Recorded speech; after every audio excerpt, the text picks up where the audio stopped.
होय की नाही? पिल्लू लाईन झाली का? आता इथे छोटीशी आणखी एक अशी स्लिपिंग लाईन काढायची. हल्लीच्या मुलांना अतिशय शुद्ध मराठी बोललेलं लक्षात येत नाही. असं टर्न घ्या. हे बघा,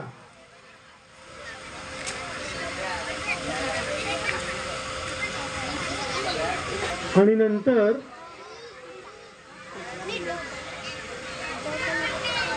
काय झालं? हा ई कान सगळे अवयव एकसारखे असतात ना.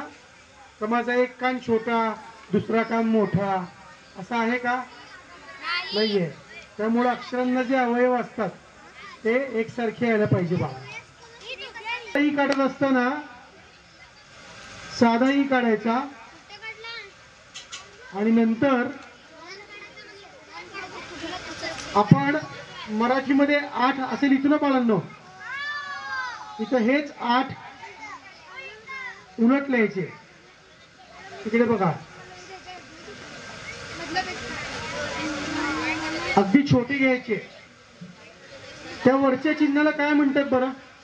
आता जे मी इथे चिन्ह काढलंय त्याला काय म्हणतात? उकार, वेलांटी, वेलांटी. बर, अजून उकार, अजून अनुस्वार काय म्हणतात? रफार. बर, अजून रफार. रफार 1, रफार 2. इकार असं म्हणतात. काय म्हणतात? इकार. तो ईच्या डोक्यावरती आलाय म्हणून त्याला इकार म्हणतात. पण हेच जर चिन्ह दुसऱ्या कोणत्याही अक्षरावरती आलं तेव्हा तो रफार असतो. बर्फ, सर्व, करू नये कधीच, गर्व, शहाणा आहे सूर्य, 1 मिनिट सुद्धा उशीर करत नाही सूर्य बाप्पा. होय की नाही? त्याच्याकडून आपण ही शिस्त शिकायला हवी. कंस आपण असा काढतो ना, तर इकडचा जो कंस आहे हा जो कंस आहे तो ऊ साठी वापरायचा.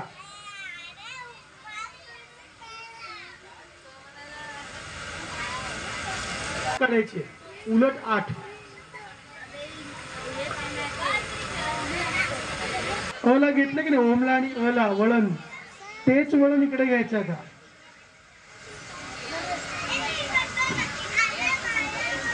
आणि वरती रेष द्यायची. मोठा ऊ लिहिण्यासाठी आधी काय करावं लागतं आपल्याला? छोटा ऊ काढावा लागतो. बरेचसे शिक्षक बांधव उपस्थित आहेत, त्यांना मी विनंती करतो की मी जे कार्यशाळेमध्ये छोटे छोटे नियम सांगतोय ते तुम्ही तुमच्या वर्गातल्या विद्यार्थ्यांना सांगावेत, ही माझी नम्र विनंती.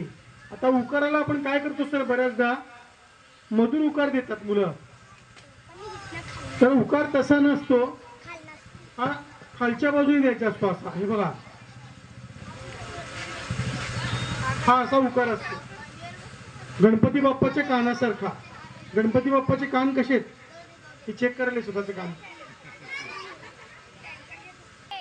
ए अक्षर जे आहे ते थोडस रेषेच्या बाहेर घ्यायचं आपल्याला. कसं ते दाखवतोय पहा. छोटीशी रेष घ्या अशी स्टँडिंग लाईन. इकडून गणपती बाप्पाच्या कशासारखे घ्यायचे? दात. Very good. आणि या दाताच्या बरोबर खाली इकडे तिरपी रेष घ्यायची आणि मग बाहेर यायचं असं. ए. पुन्हा एकदा अशी स्ट्रेट लाईन घ्या. इकडून पुन्हा एकदा एकदंत. हा बरोबर. पुन्हा मागे. रफार नाही मात्र. बघा असं मात्र द्यायचं. या रेषेच्या वरती इकडं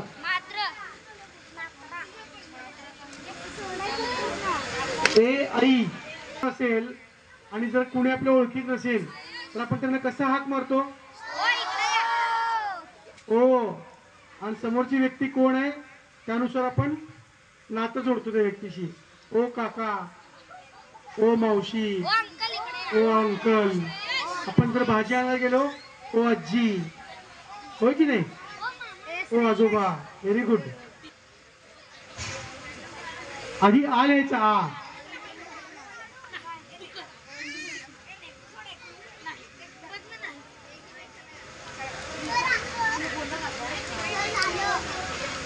ओ. मात्रा बघा, बरेच विद्यार्थी काय करतात, असा मात्रा देतात. असं द्यायचं नसतं, गरज नसते अशी गाठ घ्यायची.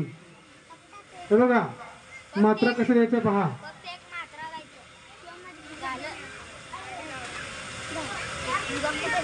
घसरगुंडी कशी असते? स्लाइड. या रेषेच्या वरती इकडून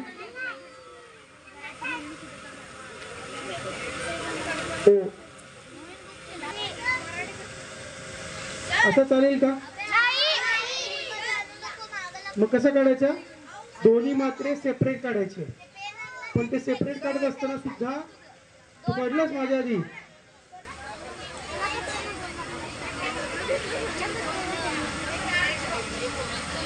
पुन्हा एकदा आ लिहायचा. त्याच विद्यार्थ्यांनी मला आता पाहिलं, मी काहींनी अशी मात्रे दिले होते.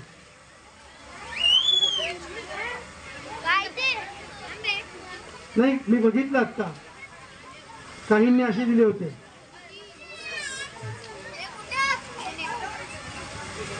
अक्कलकोट रोड ते डायरेक्ट सोलापूर शहर हायवे. तसं नाही काढत एवढं मोठा. हे बघा, औचा जो मात्रा आहे तो पहिला मात्रा असा पिल्लू मात्रा द्यायचा, छोटा द्यायचा एकदम. आणि दुसरा मात्रा जो आहे तो रेग्युलर आकाराचा द्यायचा. ओ औ.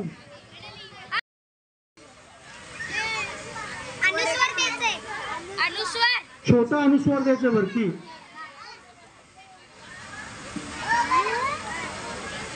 वर असा एक छोटा अनुस्वार द्यायचा. आपण सगळे पूजा झाल्यानंतर गंध लावतो की नाही? आता मला आपल्या माननीय होंडराव सरांनी सुद्धा टिळक लावलाय, हो की नाही? छोटासा असा नाम लावलाय. Very good. मी नामच म्हणणार होतो पण तुझं लक्ष की नाही माझ्याकडे, ते मला चेक करायचं होतं मला. आपण दाखवणार. हा बोला.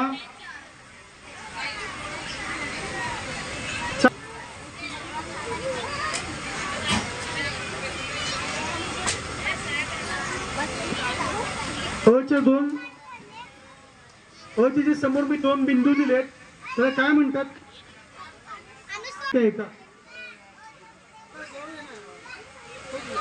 ते विसरता आहा असं म्हणाली ती छोटी.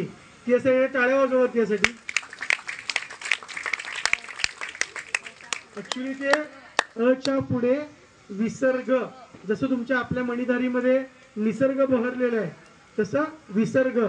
बघा मी लिहून दाखवतो इथे.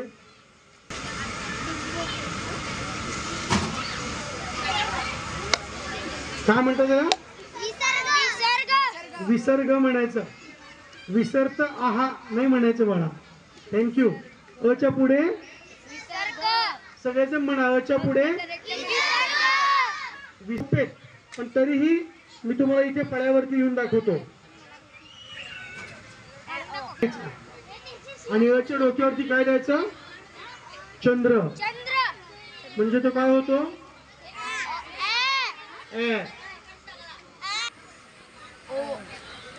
आधी आ लिहायचा.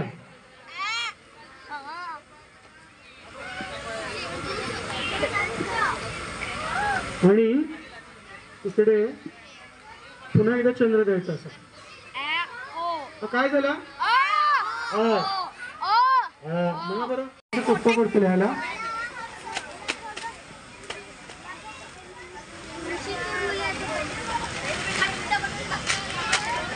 इकडून घसरगुंडी सारखं द्यायचं. स्लाइड कशी असते तशी.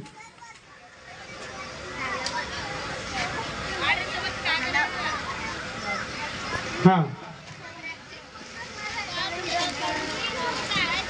एक छोटी रेष, रेषेला चिकटून इकडून हे असं यायचं आणि इंग्लिश मधला असा एस काढायचं गाठ घेऊन. जेव्हा तुम्ही मुला मुलींची नावं लिहिता तेव्हा हा रू वापरायचा. इकडे आलो, थांबायचं. ती कोणाला बोलवते बघा, छोटी ताई. आपण ए अक्षर रेषेच्या बाहेर घेतलंय, तसाच रू सुद्धा लाईनच्या बाहेर यायला पाहिजे.